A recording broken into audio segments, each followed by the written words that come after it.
Hi, it's Filippo. I specialize in time-lapse and hyperlapse photography, and today I'm here to review the DitoGear MotionKit for Dynamic Perception Stage 1 and the Omnicontroller.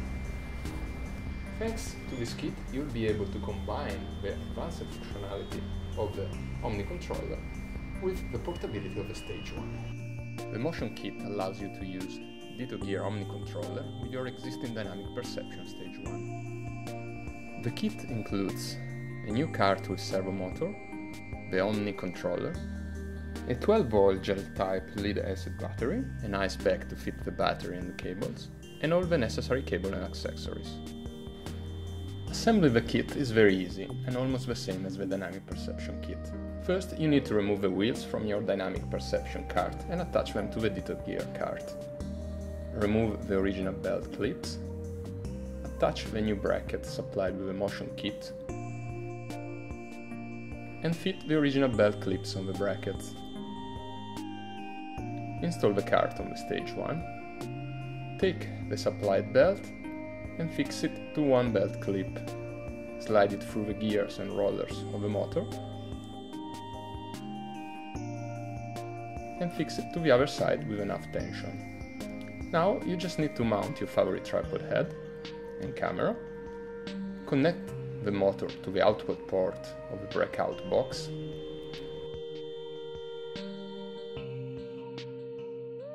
and the Omnicontroller to the input 1 port. Connect the power cable to the power port and to the power pack.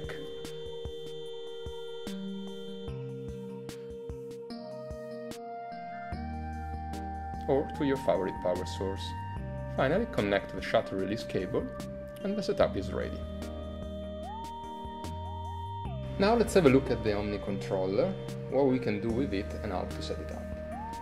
There's a joystick to navigate the menus and control the device, a speed dial and a speed dampening dial.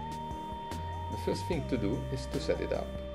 We have to do this only the first time. Let's go to Settings, Shutter Style, and choose the option depending on the cable we are using.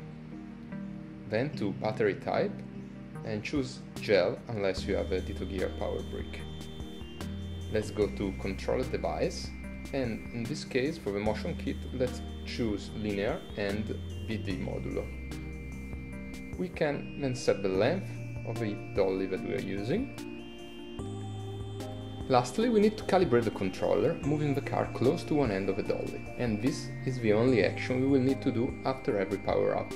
The controller will know the endpoint automatically based on the travel length that we set before. Let's now move to the interesting things and see what we can do with the Omnicontroller. First, let's have a look at the video modes. The first one is the free ride. It is a basic mode for real-time filming. You can control the axis using the joystick and control the dials for speed and dampening. The second video mode is the high precision ride. It is similar to the free ride mode, but it operates within a limited speed range, and it's perfect for shooting macro. The last video mode is the motion recording and playback. With the Omnicontroller, it's possible to record and playback up to 80 seconds of motion. This motion then can be played back in real time, in slow motion, in stop motion, or in a time-lapse continuous or drive, shoot, drive. This recorded motion is stored on the Omnicontroller and is not lost after the power is disconnected. Let's now have a look at the time-lapse function. You can either choose a continuous mode or a drive, shoot, drive mode. In the continuous mode, the cart moves along the dolly without ever stopping.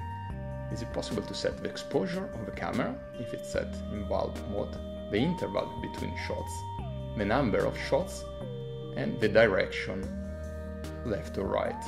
You can change the time as well, and this is gonna influence the number of shots.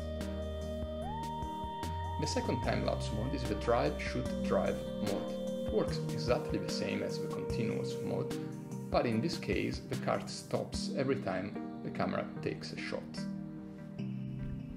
Since we already set the length of the travel in the settings, there is no need to set an endpoint, because the Omnicontroller already knows the position of the cart and how long it can travel. It also means you will not risk to hit the end of the track, because the cart will stop automatically before hitting it. So what do I think about it? After using it for some time, I think that the motor in the MotionKit is really great, because it handles slow and precise movements as well as fast ones, even in some vertical configurations, and this without the need to swap between motors. I also love the advanced features of the Omnicontroller, especially compared to other controllers. The only drawbacks probably are the size of the controller itself and the fact that it can control only one axis. You will not be able to control your pen and tilt as well. So, in the end, I highly recommend it, especially if you, like me, want to keep the extreme portability of your stage 1, but at the same time, you want to have some advanced function and movement thanks to